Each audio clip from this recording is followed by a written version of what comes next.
full of life. She was kind, she was considerate, she was loving. She didn't want to hurt anybody's feelings.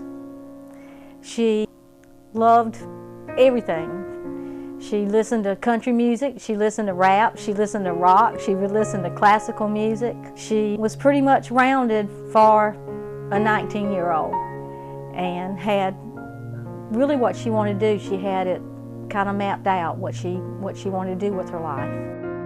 Would do anything for a friend, believed in standing up for somebody if they were right. She didn't believe on selecting friends just because that was the person that she was supposed to be a friend with. She believed everybody should be treated equally.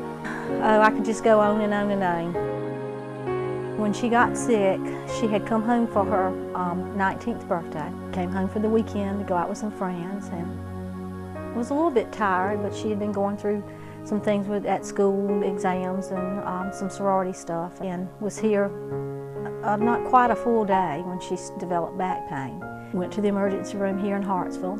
She had an allergic reaction to some of the pain medicine they gave her, so we ended up at the hospital again, and this time they admitted her. After about 5 days, they transported her to Lexington Hospital in Columbia. We stayed in Lexington, I guess, maybe around 10 days, and then they discharged her. That's when we went to Atlanta, to the Winship Cancer Center. We went there on, I believe it was November the 19th, and on a Friday afternoon, and the doctor, Dr. Corey, immediately wanted to do the bone marrow biopsy. So they did the bone marrow biopsy about 2 or 3 o'clock in the afternoon, and at 8 o'clock that night they were telling us that it was testing positive for acute leukemia. So they told her that she had to have a transplant, that it would return. That, she didn't have a choice to make a decision about having the transplant. We all found out that Caroline was sick and she didn't have any siblings and she needed a match, a bone marrow match. So a couple of the sisters got together. I was like, guys, we got to do something. We got to help her. If somebody, maybe in the sorority, you got to get tested. We might find a match. And then that just snowballed. We had the first drive, the Red Cross had to turn people away. It was unreal. It was amazing. So we decided that was our little piece, that we were going to try and find a match for Caroline, and that's how it all started.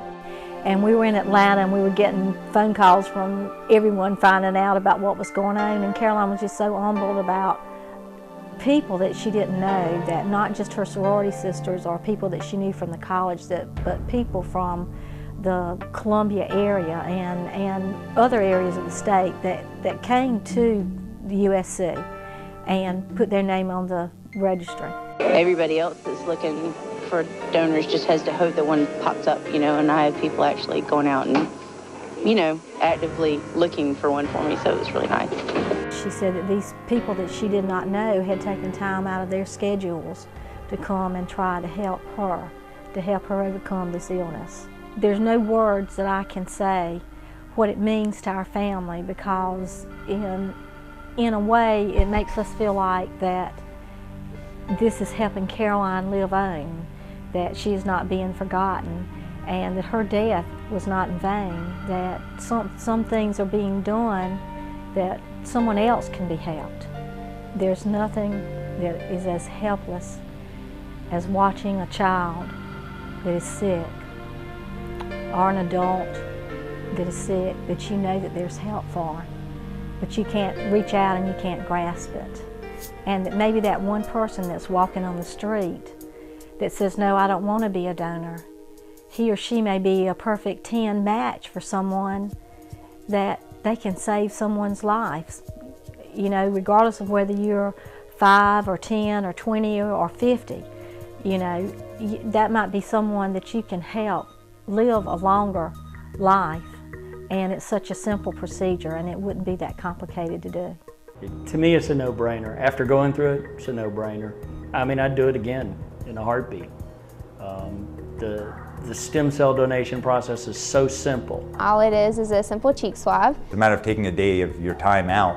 If you can donate a day's time, it can do a lot for somebody a lot. It can save somebody's life. Think about what if it was you, or if it was somebody that you loved or you cared about, that was in this position that so many people are in, that we just don't think about every day because we are not exposed to these cancer clinics, and we don't see what families are going through. We don't see how many young people are affected by leukemia every year. They test you, see what kind of diseases you may or may not have. They tell you you're as physically fit as you're ever going to be in your entire life when you get finished. They do everything from an EKG to a chest x-ray. You go through a lot of blood tests leading up to it. Once they've cleared you and everything's cleared to go ahead, about a week beforehand, they give you a drug every day for, I think, 6 or 7 days, I think it was. You get a shot and it boosts your stem cell output. And basically you get hooked up to a machine and IV in each arm, and they spin down your blood and withdraw your stem cells out of your blood and put your blood back in you and collect the stem cells. Well, they're very selfless people who do, think of others, and it's a remarkable, unbelievable thing you could do for somebody. If you have an opportunity to go to a drive, go to a drive, get on the registry. Minorities are badly needed, but just getting on the registry is what's needed. Please, please go on the registry, because it is so simple. And it's not just for young people, it's for older people. And there's so many people that are different nationalities that it's harder to find a donor, because the match is so much more complicated. And it takes such a short period of time to do that it would be just a little inconvenience out of their daily schedule to go and do it. And it would mean so much to the families that are fighting cancer and trying to help their loved ones survive.